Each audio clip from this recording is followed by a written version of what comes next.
Hello everyone, in this particular video we are going to talk about the preparation strategy of your Commerce and Account subject in your SEBI Grade A examination, and I'll be talking about some of the hidden topics from your syllabus as well. Why? Because whenever we talk about your syllabus, they have given a brief uh, liners on your Commerce and Accountancy syllabus, but I personally feel that you should be aware of these particular details as well that can come up in your examination. सो इसके अंदर से काफ़ी सारी चीज़ें मैं ऐसी भी cover करूँगा जो आप लोगों को नहीं पता होगी, right, specially from the latter part of your syllabus. और उसके अंदर को आपको क्या करना पड़ेगा, ये सारे टॉपिक्स भी आपको कवर करने चाहिए, ऐसा मेरा अंडरस्टैंडिंग है, क्योंकि डिफरेंट एग्जामिनेशन के अंदर ये वाले क्वेश्चंस भी आए हुए हैं, right. So if I talk about your phase 1 examination, you do have commerce and accountancy in paper 2 and again in paper 2 of your phase 2 examination आपके पास फिर से कॉमर्स एंड अकाउंटेंसी आ जाता है। इस वीडियो के अंदर हम एक तो प्रिपरेशन स्ट्रैटेजी की बात करेंगे for commerce students, for non commerce students, दोनों के लिए बताएंगे कि आपकी क्या प्रिपरेशन स्ट्रैटेजी होनी चाहिए, कैसे आप प्रिपेयर करोगे। उसके साथ में मैं अब आपको कुछ ऐसे टॉपिक्स बताना चाहूँगा जो आपको बहुत अच्छे से आने चाहिए, राइट। एज अ होल मैं आपको आपके सिलेबस का ब्रेकडाउन यहाँ पे बताना चाहूँगा कि आपके सिलेबस के अंदर क्या क्या टॉपिक्स हैं जो फेस पे तो नहीं दिखते, they are not visible on the face of the syllabus, but actually वो एग्जाम में आ सकते हैं और आ चुके हैं काफ़ी सारी बार, राइट। ये आपका सिलेबस है सेबी ग्रेड ए एग्जामिनेशन का। यहाँ पे मेरे को 6 टॉपिक्स दिख रहे हैं, राइट। नो डाउट ये थोड़ा सा ऑर्गेनाइज्ड नहीं है, इसको हम ऑर्गेनाइज्ड भी कर देंगे किस वे में आपको पढ़ना है, क्योंकि काफ़ी सारे स्टूडेंट सेल्फ भी प्रिपेयर करते हैं। आपको इस सीक्वेंस के अंदर बिल्कुल भी नहीं पढ़ना है। सीक्वेंस में आपको बता देता हूँ, टॉपिक्स भी मैं आपको बता देता हूँ। तो जो ब्लू वर्ड्स के अंदर हाईलाइटेड है, दीज आर द टॉपिक्स जो आपके सिलेबस के फेस पे तो नहीं दे रखे हैं, बट ये एग्जाम में जरूर आते हैं। आपके सिलेबस में दे रखा है accounting as a financial information system, right.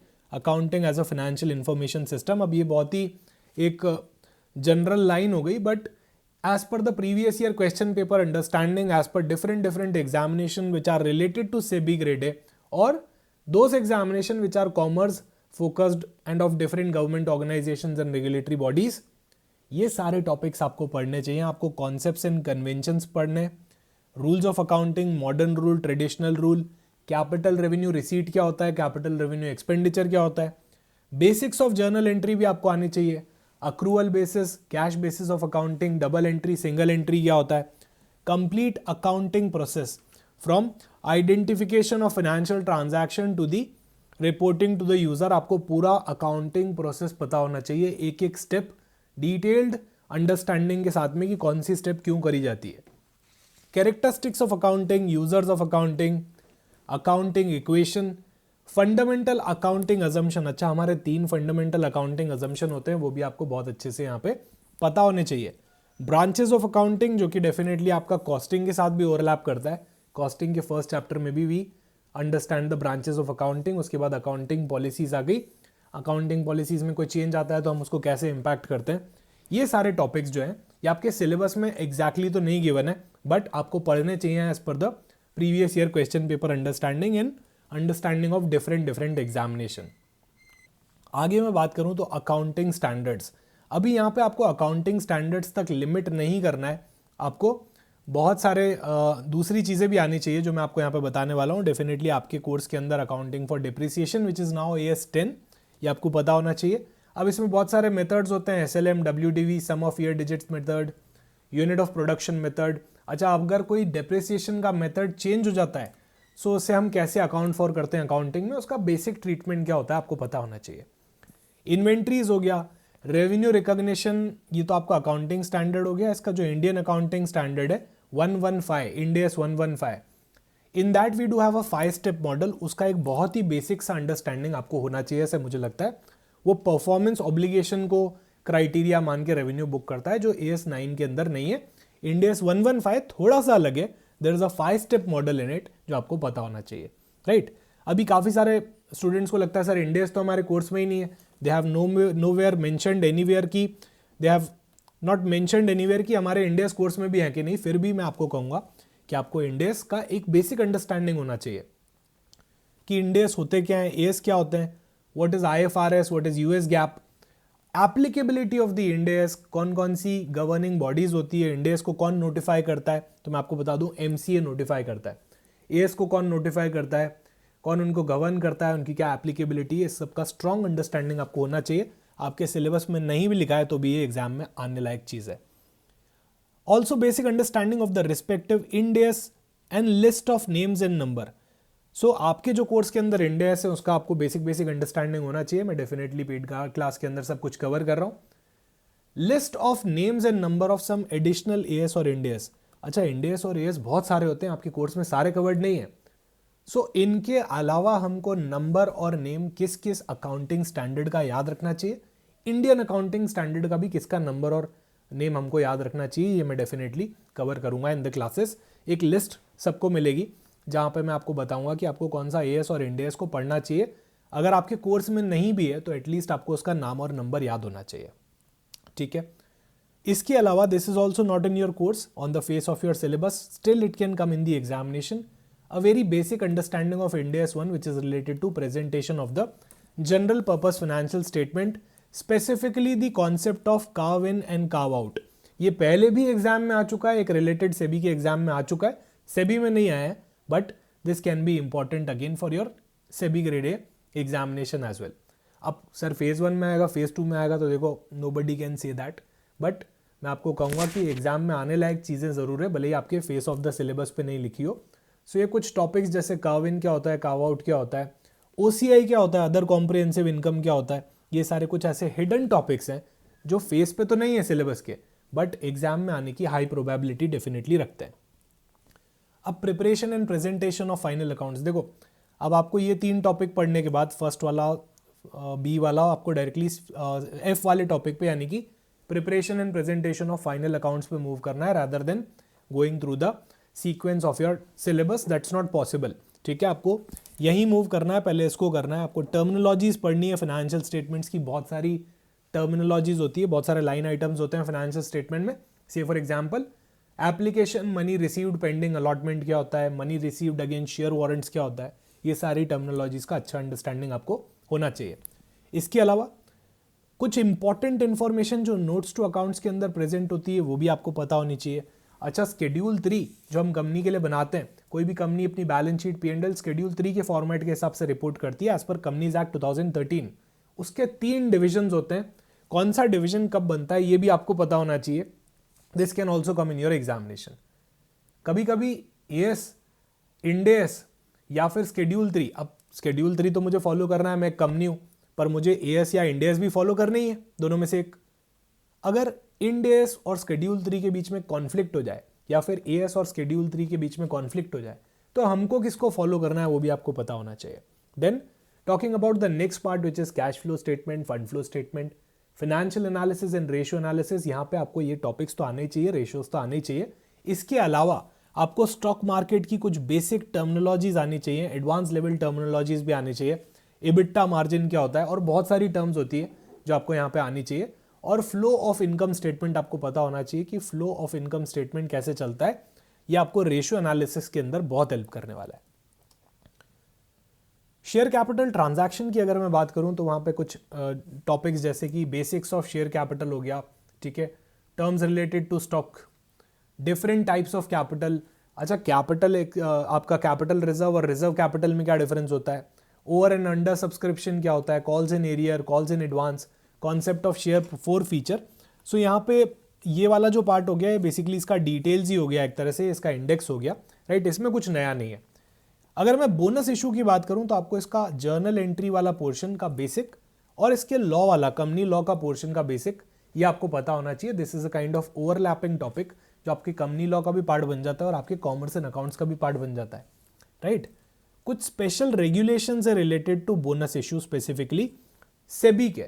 देखो, एक तो कंपनी एक्ट के रेगुलेशंस हो गए, एक सेबी के रेगुलेशंस हो गए। यहाँ पेड कोर्स के अंदर मैं कुछ सेबी रेगुलेशंस भी कवर करता हूँ specifically related to bonus issue, जो मुझे लगता है कि आपके एग्जाम में आने का चांस बनता है, राइट। ये भी आपको कुछ पता होने चाहिए। Coming to the ESOP and buyback, again you need to cover the journal entry aspect as well, right, और आपका लॉ पोर्शन वाला जो एरिया है, प्लस वैल्यूएशन ऑफ ईसॉप्स और टैक्सेशन ऑफ ईसॉप्स, इसका आपको बेसिक अंडरस्टैंडिंग होना चाहिए। हमको वैल्यूएशन निकालना नहीं सीखना पूरा बैठ के अलग अलग मॉडल्स के थ्रू, पर आईसीआई का कौन सा गाइडेंस नोट है, ब्लैक एंड शोल्स मॉडल यहाँ पे कहाँ काम आता है, राइट, और टैक्सेशन एस्पेक्ट कैसा रहता है ESOP का, कितना परकेसेट में जाता है, कितना कैपिटल गेन में जाता है, ये सब आपको पता होना चाहिए। इसका बेसिक अंडरस्टैंडिंग आपको होना चाहिए। भले ही ऐसा सिलेबस के फेस पे मेंशन नहीं है टैक्सेशन वाला एंगल, वैल्यूएशन वाला एंगल, पर ये क्वेश्चंस रिलेटेड एग्जाम्स में मल्टीपल टाइम्स आ चुके हैं, आपकी एग्जाम में भी आ सकते हैं, राइट। तो ये कुछ हिडन टॉपिक्स है जो मैं आपको बता सकता हूँ। इसके अलावा भी हम बहुत सारी चीज़ें पढ़ने वाले हैं यहाँ पे पेड कोर्स के अंदर for sure. Coming to the strategy part for non commerce students and commerce students, यहाँ मैं सबसे पहले नॉन कॉमर्स स्टूडेंट्स को एड्रेस करना चाहूँगा, क्योंकि बीइंग अ चार्टर्ड अकाउंटेंट मैं आप लोगों का जो पेन पॉइंट है ये समझता हूँ। मैंने बहुत सारे नॉन कॉमर्स स्टूडेंट्स को पढ़ाया है, राइट, और काफ़ी सारे नॉन कॉमर्स स्टूडेंट्स सेबी में काम भी कर रहे हैं, डिफरेंट ऑर्गेनाइजेशन में काम भी कर रहे हैं। The very first thing that you need to create is always a strong foundation of accounting, right. अभी आप लोगों का बिल्कुल भी बैकग्राउंड नहीं है, सबसे पहले आपको बैकग्राउंड बनाने पे ध्यान देना चाहिए। कुछ लोग मैंने देखा है सबसे पहले उठा के प्रीवियस ईयर क्वेश्चन पेपर पढ़ने लग जाते हैं, जो कि बिल्कुल गलत है। अभी आपको असेट, लायबिलिटी, एक्सपेंस, रेवेन्यू इनका मतलब ही नहीं पता है, तो प्रीवियस ईयर क्वेश्चन पढ़ने से ना थोड़ा माइंड पे और आपका स्ट्रेस बढ़ेगा और कुछ नहीं होगा, right. So advise you guys कि आप सबसे पहले एक बहुत ही स्ट्रॉन्ग कॉन्सेप्चुअल अंडरस्टैंडिंग ले लो फाउंडेशन कॉन्सेप्ट की, और उसके क्यूमुलेटिव रिविजन दो। सर अब ये क्यूमुलेटिव रिविजन क्या होता है? देखो मैंने डे 1 पे असेट, लायबिलिटी, एक्सपेंस, रेवेन्यू पढ़ा, ठीक है, थोड़ी बहुत नई चीज़ें पढ़ी, अकाउंटिंग क्या होता है, अकाउंटिंग प्रोसेस क्या होता है। सेकेंड डे पे जब आप कुछ नया पढ़ रहे हो, फर्स्ट डे पे जो आपने पढ़ा था उसको रिवाइज कर लो। थर्ड डे के दिन आप जो कुछ नया पढ़ रहे हो, सेकेंड एंड फर्स्ट डे पे जो आपने पढ़ा था उसको रिवाइज कर लो। फोर्थ डे के दिन जब आप कुछ नया पढ़ रहे हो, फर्स्ट, सेकेंड, थर्ड डे पे जो आपने पढ़ा था उसको क्विकली रिवाइज कर लो। और सर हम इतना कैसे पढ़ लेंगे, इतना तो टाइम ही नहीं होता एग्जाम करने के लिए। देखो भाई टाइम होता है, मैंने खुद ने भी बहुत सारे एग्जाम दिए, मैंने भी मेरा सीए एग्जाम निकाला है और बहुत सारे सेबी ग्रेड ए एस्पिरेंट्स को पढ़ाया है, काफ़ी सारे स्टूडेंट सेबी में काम भी कर रहे हैं। But at the end of the day I will say कि अगर आप एक नॉन कॉमर्स बैकग्राउंड स्टूडेंट हो तो आपको बहुत जल्दी से बैकग्राउंड बनाना है और बहुत स्ट्रांग बनाना है। जल्दी के चक्कर में हमको स्ट्रेंथ पे बिल्कुल भी कॉम्प्रोमाइज नहीं करना है। Conceptually we should be very very strong in order to understand the advanced concepts. So that's why for the strong foundational concepts I'll advise you guys to adopt this particular cumulative revision approach। और ये possible है, जो आप first day पढ़ चुके हो ना वो सेकेंड डे आप 10-15 मिनट में भी रिवाइज कर सकते हो। फटाफट से आपको आपके नोट्स को देखना है, शॉर्ट नोट्स को देखना है, राइट। ऐसा नहीं कि वापस 1 घंटा वो लेक्चर देख रहे हो, नहीं। इन 10 to 20 minutes try to revise whatever you have learned in class 1। Day 3 पे हो तो क्लास 1 में जो पढ़ा था और क्लास 2 में पढ़ा था उसको 20 मिनट में रिवाइज करना का ट्राई करो। ये होता है क्यूमुलेटिव रिवीजन। इससे आपका एफर्ट जो है बहुत ज़बरदस्त कंपाउंड करता है और डेफिनेटली ये आपको एट पार लाने में हेल्प करेगा in comparison to the commerce students. And trust me, base can be created. देखो मैं भी कभी एक नॉन कॉमर्स स्टूडेंट ही था ना, जब मैं 10th में था तो मैंने कभी कॉमर्स नहीं पढ़ी थी, फिर 11th में आया, सीए में आया तो मैंने कॉमर्स पढ़ी। तो सब पहले नॉन कॉमर्स स्टूडेंट ही होते हैं, किसी ने कॉमर्स नहीं पढ़ी होती है। And base can be created. This is the SEBI examination, this is not a CA CFA examination जिसमें बहुत टाइम लगेगा बेस क्रिएट करने में। एक अच्छा बेस 15-20 दिनों में भी बनाया जा सकता है, जो हम डेफिनेटली पेड क्लासेस के अंदर करते हैं। A lot of students, I can say more than 70% of my students in my current batch are non-commerce background students and they are really enjoying the class। वो अपने concepts को बहुत अच्छे से पढ़ते हैं। They are able to create a strong base day by day, right? तो ये possible है, आप कहीं भी कर रहे हो ये चीज़ possible है। doesn't matter कि आप मुझसे पढ़ो, किसी से भी पढ़ो, but ये चीज़ possible है। अपने माइंड में वो फियर नहीं लेके आना कि सर हम तो नॉन कॉमर्स स्टूडेंट है। सबसे पहले ये बोलना बंद कर दो कि आप एक नॉन कॉमर्स स्टूडेंट हो। 10-15 दिन अच्छे से पढ़ो, एक बेस बनाओ और ये लाइन बोलना बंद कर दो कि आप एक नॉन कॉमर्स स्टूडेंट हो, ठीक है। एक बार बेस बन जाए उसके बाद आप प्रीवियस ईयर क्वेश्चन पेपर का अंडरस्टैंडिंग लो, एटलीस्ट आधा पेपर तो समझ आए। लोग मैंने देखा है पहले प्रीवियस ईयर क्वेश्चन उठा के पढ़ने लग जाते हैं, उनको कुछ समझ में नहीं आता और उल्टा वो नेगेटिव इंपैक्ट क्रिएट होता है कि हमको तो कुछ आ ही नहीं रहा है। तो भाई कैसे आएगा, तुमको बेसिक्स ही नहीं पता है अभी। पहले बेसिक समझ लो, फिर प्रीवियस ईयर क्वेश्चन पेपर का अंडरस्टैंडिंग लो। दोनों चीज़ें हो जाए फिर you can move to the advance level concept. At the same time अब आप अपना वीक जोन आइडेंटिफाई कर सकते हो। जब आप एडवांस लेवल कॉन्सेप्ट्स पढ़ रहे हो, ESOP पढ़ रहे हो, बायबैक पढ़ रहे हो, उनकी अकाउंटिंग पढ़ रहे हो, उनके रूल्स एंड रेगुलेशंस पढ़ रहे हो, रेशियो एनालिसिस कर रहे हो, वहां से अब आप धीरे धीरे प्रीवियस ईयर क्वेश्चंस को, मॉक टेस्ट को करके अपना वीक जोन आइडेंटिफाई कर सकते हो। एक बार आपको वीक जोन पता चल गया तो फोकस ऑन दैट।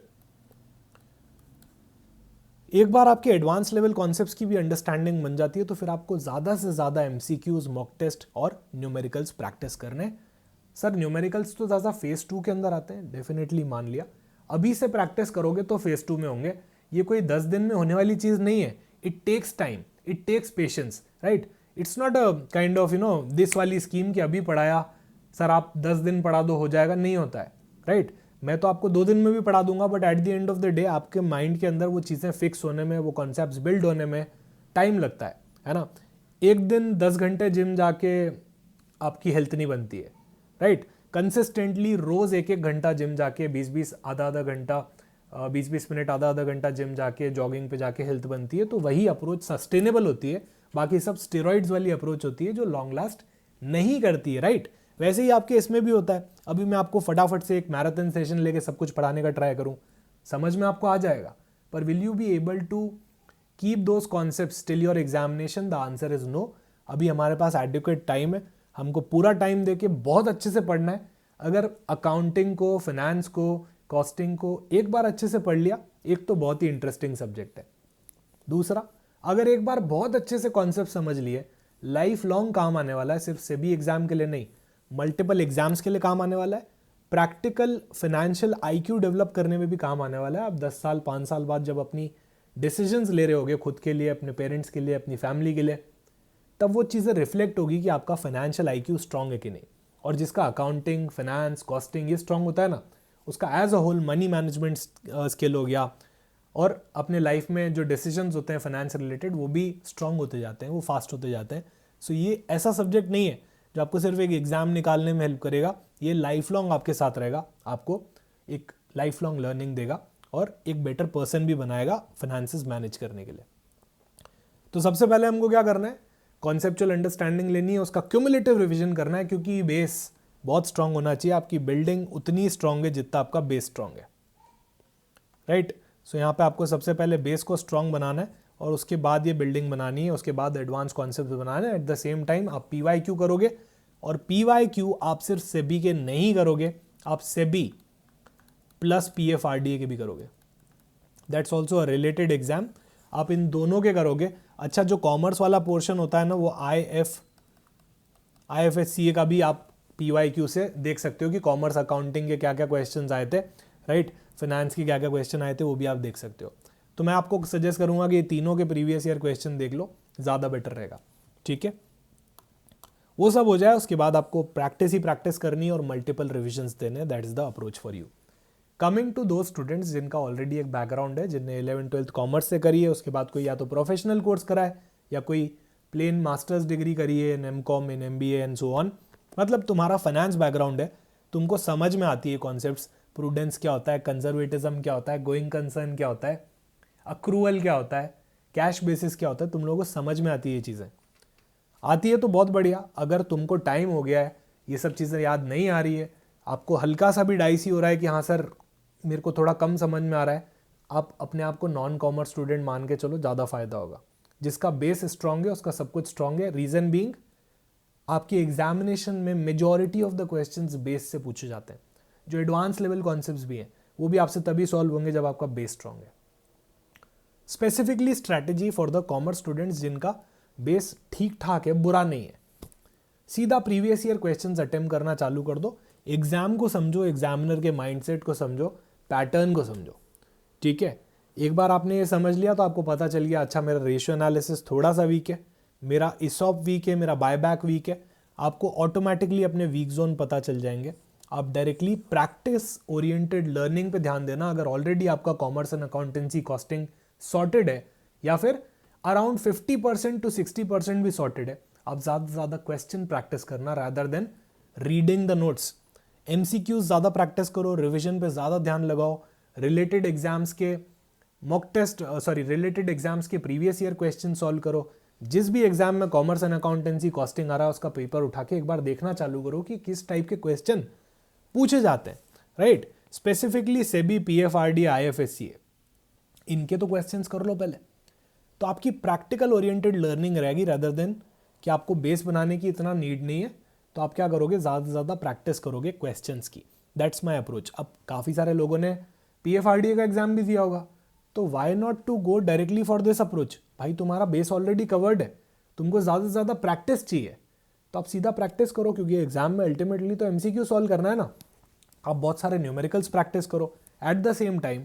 जब आप न्यूमेरिकल्स प्रैक्टिस कर रहे होगे तो लेवल उतना भी मत बढ़ा देना कि सेबी के लेवल से आप काफ़ी ऊपर निकल चुके हो, क्योंकि दैट इज़ नॉट रिक्वायर्ड। मैंने स्टूडेंट्स को देखा है, CA का मटेरियल लेके उसका भी एडवांस लेवल उठा के बैठ जाते हैं, that is not required, right. And for those who have already taken the paid course, मैं आपको कहूँगा यहाँ कोई टेंशन लेने वाली बात नहीं है। CA, CS, CWA, बहुत सारा मटेरियल जो आपके एग्जाम के लिए रिलेवेंट है, उसके क्वेश्चंस ऑलरेडी आपके कोर्स में मैंने इंक्लूड कर रखे हैं, जो हम लाइव क्लासेस के अंदर भी करते हैं। So that part is sorted, right. If you are from a non commerce background, no worries at all, we will create the background for you. अगर आप नॉन कॉमर्स बैकग्राउंड स्टूडेंट है तो मैं आपको डायरेक्टली यही सजेस्ट करूंगा कि market में जो भी पेड कोर्स अवेलेबल है, ऑलिव बोर्ड का भी अवेलेबल है, आप ये चेकआउट कर सकते हो। अगर आपको अच्छा लगता है तो आप definitely go for it, right. Go for any paid course, वही आपको हेल्प करेगा एग्जाम को क्लियर करने में, क्योंकि you have to create that background. अगर आप कॉमर्स स्टूडेंट हो, आपको लगता है कि आपको एक मेंटोरशिप की ज़रूरत है, you can check out the course highlights as well. यहाँ पे मैं कॉमर्स एंड अकाउंटेंसी, कॉस्टिंग और कंपनीज एक्ट तीनों सब्जेक्ट मैं खुद ले रहा हूँ, और इसके अलावा इसकी डिटेल्ड प्रैक्टिस भी हम लोग कर रहे हैं। बहुत सारे क्वेश्चंस हैं, मॉक टेस्ट है, लाइव क्लासेस के अंदर भी हम इन सब्जेक्ट्स को प्रैक्टिकली अंडरस्टैंड करने का ट्राई करते हैं, ताकि हमको ज़्यादा मगअप नहीं करना पड़े, राइट। सो मगअप करने वाली हमारी अप्रोच रहती नहीं है specifically in accounts and costing. वहाँ मगअप करने का कुछ होता भी नहीं है, सिर्फ समझने का होता है, राइट। सो यही था मेरा वीडियो। यहाँ पे मैंने आपको कुछ हिडन टॉपिक्स दिए हैं जो आपके फेस ऑफ द सिलेबस पे तो नहीं लिखे हुए हैं, पर ये एग्जाम में आ सकते हैं, राइट। और काफ़ी सारे एग्जाम्स में आ चुके हैं। इसके अलावा भी मैं बहुत सारे टॉपिक्स कवर करने वाला हूँ in your paid course, right. You can check out this course and you can also join it if you like it, right? So thank you so much guys, bye bye, take care। कोई भी query हो तो comment section में बता देना, I'll be more than happy to answer your queries as well। Take care, see you soon in some other video।